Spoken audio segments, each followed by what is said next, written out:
أعوذ بالله من الشيطان الرجيم. بسم الله الرحمن الرحيم. الذين آتيناهم الكتاب يعرفونه كما يعرفون أبناءهم وإن فريقا منهم ليكتمون الحق وهم يعلمون. الحق من ربك فلا تكن من الممترين. صدق اللہ العظیم. جس زمانہ میں حضور پاک صلی اللہ تعالی علیہ وسلم کو حکم ہوا کہ آپ بیت المقدس سے بیت اللہ شریف کی طرف رخ کر کے اپنی نمازیں پڑھیں، اس دور میں سرکار دو عالم صلی اللہ تعالی علیہ وسلم بہت پریشان رہتے تھے. یہود و نصارہ مسلسل پروپیگنڈا کرتے تھے، مخالفت کرتے تھے. حضرت صلی اللہ تعالی علیہ وسلم کی یہ خواہش ہوتی کہ کسی طرح یہ بھی ایمان لے آئیں، میرا کلمہ پڑھ لیں، ہمارے ساتھ مل کر بیت اللہ شریف کی طرف رخ کر کے نمازیں پڑھیں. پوری امت کعبۃ اللہ کی طرف منہ کر کے سر بسجود ہو. اللہ کے پیارے نبی صلی اللہ تعالی علیہ وسلم کی پریشانی دور کرنے کے لیے ان آیات طیبات میں ارشاد فرمایا گیا، یہ یہود و نصارہ آپ کو سمجھتے ہیں، پہچانتے ہیں، جانتے ہیں، انہیں اچھی طرح پتا ہے تورات و انجیل میں آپ کی شخصیت، آپ کی نبوت، آپ کی سچائی پر جو نشانیاں اور علامات آپ کے دنیا میں تشریف لانے سے پہلے ہم نے ذکر کر دی ہیں، انہوں نے پڑھ رکھی ہے. یہ آپ کو ایسے پہچانتے ہیں جیسے لاکھوں میں کوئی اپنی اولاد کو پہچانتا ہے. والد کو، والدہ کو کوئی شبہ ہو سکتا ہے، لاکھ لوگ اکٹھے ہوں کہ یہ میرا بیٹا ہے اور یہ میری بیٹی ہے، اس لیے کہ اولاد پہلے دن سے بعد تک سارے مرحلے تو والدین کے سامنے طے کرتی ہے.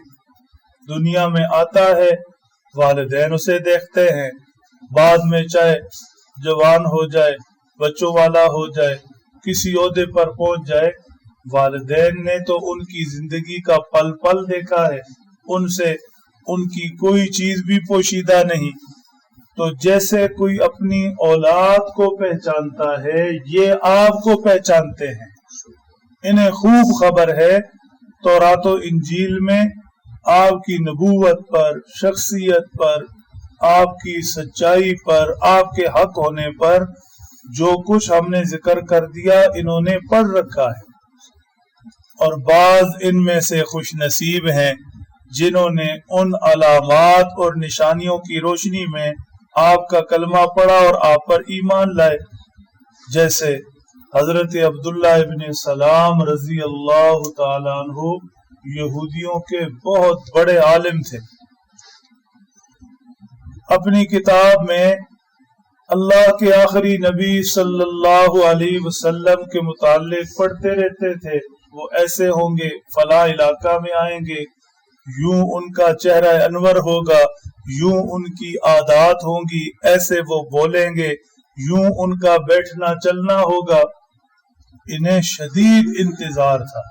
چنانچہ جب خبر ہوئی تو حضور پاک صلی اللہ علیہ وسلم کی خدمت میں پہنچے، آپ کے چہرہ انور پر نظر ڈالی، فوراً کہہ اٹھے اللہ کی قسم یہ چہرہ جھوٹے کا نہیں ہو سکتا. فوراً آپ کا کلمہ پڑھا، فوراً ایمان لائے. تو ایسے سعادت مند بھی تھے، یہودیوں میں ایسے خوش نصیب بھی تھے، اور ایسے بد نصیب اور بدبخت بھی تھے کہ جنہوں نے نہ صرف یہ کہ خود ایمان نہیں لائے، بلکہ اگر کوئی ان سے پوچھتا کہ اللہ کے آخری نبی کے بارے میں ہماری کتاب میں کیا کچھ لکھا ہے تو یہ بتاتے نہیں تھے، حق بات کو چھپا لیتے تھے، اس لیے تاکہ کوئی ایمان نہ لائے۔ وَإِنَّ فَرِيقًا مِّنْهُمْ لَيَكْتُمُونَ الْحَقَّ وَهُمْ يَعْلَمُونَ، جانتے ہوئے بھی سچائی کو چھپا لیتے تھے تاکہ آپ علیہ السلام کی امت میں کلمہ پڑھنے والوں میں اضافہ نہ ہو۔ ارشاد فرمایا الحق من ربک، سورج کسی کے چھپانے سے تھوڑا ہی چھپتا ہے۔ کوئی لاکھ کوشش کر لے کہ آج میں سورج کی روشنی نہیں پھیلنے دوں گا، اس کے سامنے پردے ڈالے یا کوئی بڑے سے بڑا ذریعہ اختیار کر لے کہ آج میں سورج کی روشنی نہیں پھیلنے دوں گا، لوگوں کو نہیں دیکھنے دوں گا، ایسے نہیں ہو سکتا۔ اللہ کے آخری نبی صلی اللہ تعالی علیہ وسلم کا آفتاب نبوت جب طلوع ہوا تو ان یہودیوں کے یا کسی اور کے چھپانے سے وہ کہاں چھپتا ہے، اس کا نور تو پھیلے گا اور قیامت تک آنے والی انسانیت کو اپنی روشنی دے گا۔ الحق من ربک، حق آپ کے رب کی طرف سے ہے، آپ حق ہیں، آپ پر اترنے والی وحی کتاب مجید حق ہے، یہ کسی کے چھپانے سے نہیں چھپتا۔ فلا تکن من الممترین، لہذا ان یہود و نصارہ کے شور مچانے سے، مخالفت کرنے سے، یہ سب وقتی ہنڈیا کا ابال ہے، تھوڑی دیر کے لیے، شک و شبہ میں مبتلا نہ ہوں۔ آپ حق ہیں اور حق ایسے ہی ہوتا ہے، حق ایسے ہی ہوتا ہے، حق میں یقین ہوتا ہے، حق کے رستے پر یقین، حق کی منزل پر یقین، حق کی نبوت پر یقین، جو کچھ حق اترا، ایک ایک آیت اور ایک ایک حدیث پاک، سب کے اندر یقین ہی یقین ہے، حق کے اندر کبھی شبہ نہیں ہوتا۔ اللہ سمجھ دیں، عمل کی توفیق دے۔